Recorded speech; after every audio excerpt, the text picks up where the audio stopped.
USC to make their conference debut in the Big House against Michigan. The Wolverines clinging to their playoff chances after dropping to Texas in week 2. Will be an uphill battle, though. Michigan is an underdog by nearly a touchdown. And time now to welcome in the guys from the Cover 3 podcast, analysts Danny Kanell and Tom Fornelli. Welcome, fellas. Let's start with that game. The Trojans head to the Big House this week, looking to start 3-0 this season. The last time that these two teams met was the 2006 Rose Bowl, ending in a 32-18 Trojan win.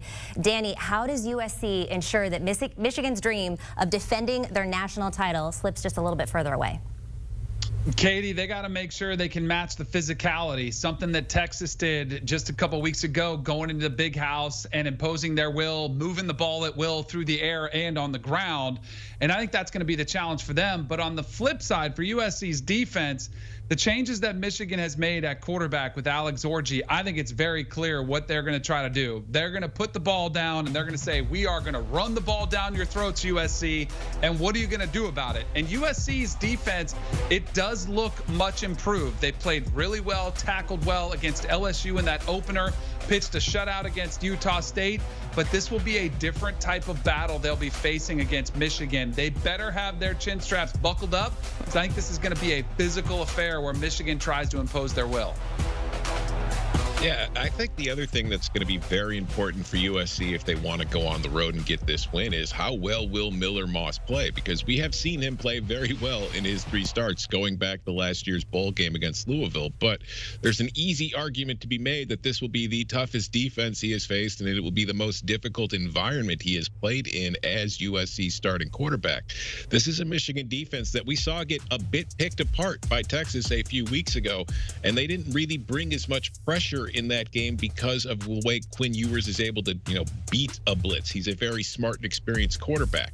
Miller Moss to this point has played well when pressured, especially in that LSU game, but LSU did not blitz a lot.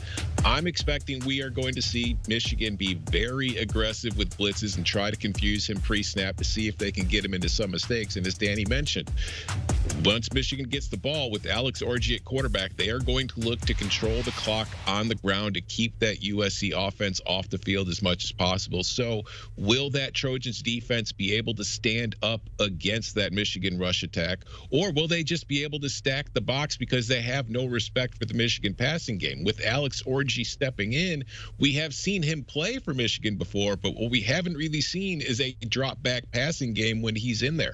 Can Michigan add that, or is this going to be a very predictable offense? The more predictable it is, the easier it will be to stop.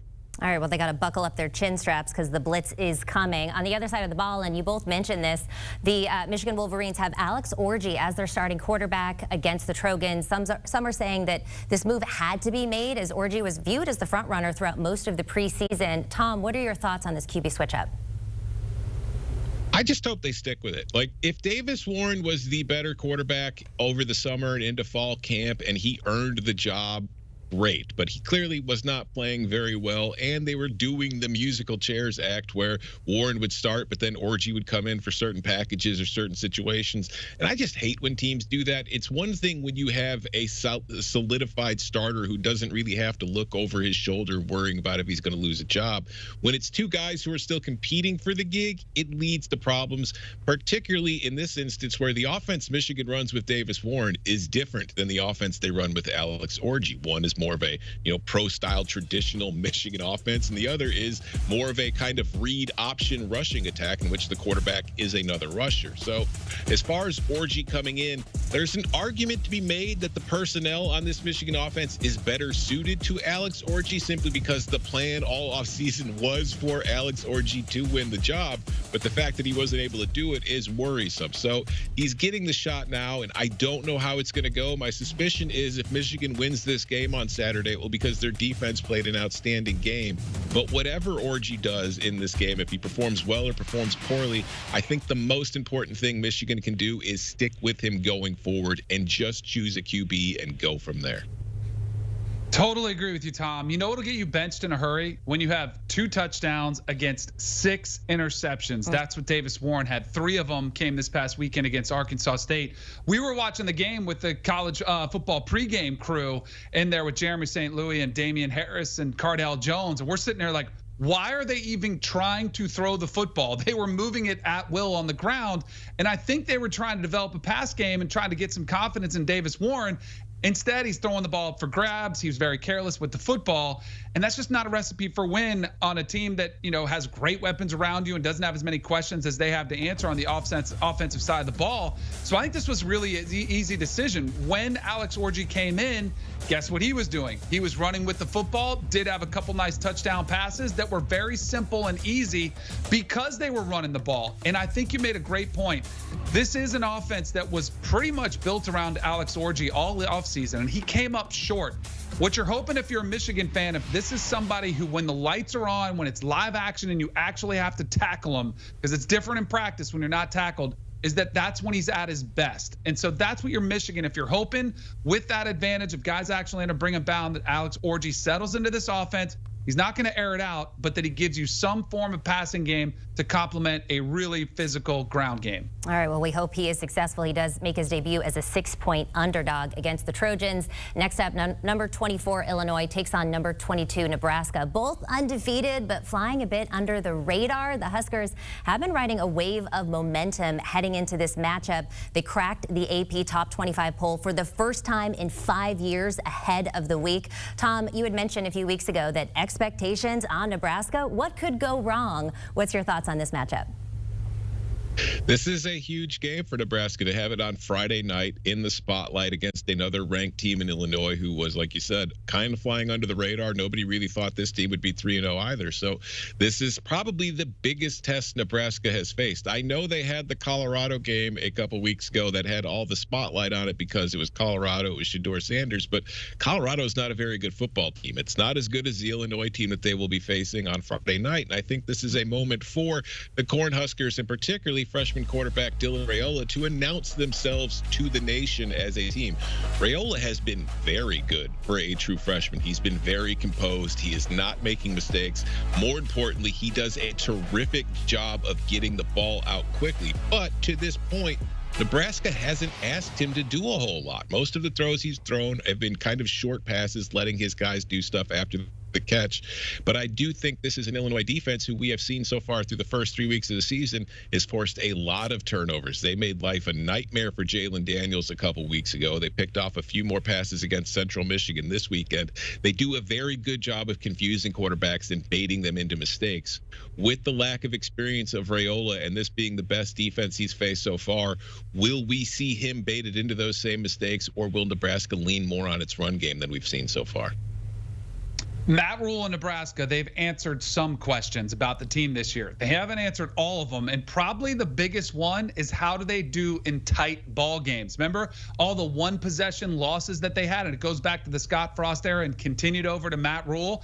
It's something they haven't been faced with, which is a good thing, but I have a feeling this one in the second half will be a tighter game that should be around that one-possession marker. So if they are trailing in the second half, how do they respond? If they do need a big field goal kick to potentially tie or win the game, how do they respond? We don't know that yet. And again, it is a luxury to have. They've completely dominated their first 3 opponents, but they've shut it down in the second half in almost every one. So can they do it for a full 4 quarters? Can Dylan Raiola, in that type of situation where, again, he flourished right off the bat, they were in control against Colorado, but in a back and forth game where the possessions are that much more meaningful, and a secondary which has 6 picks, as you mentioned, Tom, that's what I'm really curious to see if Nebraska is ready for that moment.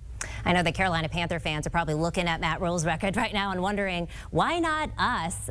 Let's move on here. In Indiana, they are among Big Ten teams with a 3-0 start to the season after defeating UCLA 42-13. They even got Joe Buck singing the fight song on Monday Night Football. Danny, should college football be starting to take notice of IU? Sure, Katie. I mean, like, it's a good story. Like, we can keep an eye on it, but I'm not going to predict that they're out there making the college football playoff or even, contending for the Big Ten championship later this season. Kirk Cinnetti's done a great job. This is a place which needed a culture change, but I think the person who deserves the biggest raise of all is whoever made this schedule for them, because it sets up perfectly. You look at some of the opponents they've already beaten. FIU and Western Illinois, those aren't exactly the best teams. And then, of course, there's timing involved. UCLA looks a little bit of a mess. And guess who they get to come up with next? Charlotte, who they'll be heavily favored against. But I will say this, there is something about winning that builds belief, it builds confidence, and it builds momentum. And I know that's not big with analytics people, but as a former player, I do think that stuff matters. And so this Indiana team is playing with a lot of confidence, a lot of belief that once they get to the Big Ten schedule, yeah, I think they're a team to keep an eye on, and they'll have to prove me wrong as far as just how far they can go, but it's a great story so far.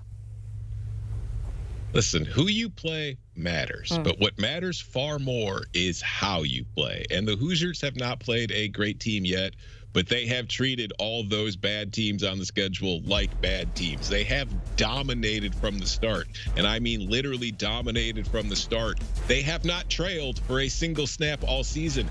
They have held the lead for 92% of the snaps that they have played. Offensively, Curtis Rourke has been a tremendous player for this Hoosiers offense. I've watched every snap that he's taken so far. I don't think he's made a mistake yet, whether it's missing a receiver, making the wrong pass, or even making the wrong read on an RPO. I think he's been dang near perfect. Defensively, I don't think this is an elite squad. I don't think they have elite players, and they could struggle when they face better offenses. But Danny, as you mentioned, looking at that schedule, who are the offenses that Indiana has to play that truly scare you coming up for the rest of this season? I don't think this is a playoff team. I don't think they're going to win the Big Ten, but I'm telling you, they might finish 8-4 pretty easily and be in the running for a Big Ten conference appearance. All right, so we're going to pump the brakes on the Hoosiers and their 3-0 start. Thank you so much to Danny and Tom. A reminder, Tom has an article each week about the Big Ten called Big Time. It is live right now on CBS Sports.com. And if you like college football, well, then you got to subscribe to the Cover 3 podcast. The fellas take you from National Signing Day all the way to the National Championship game. Top analysis, locks, vibes, all of it. Scan the QR code on your screen right there.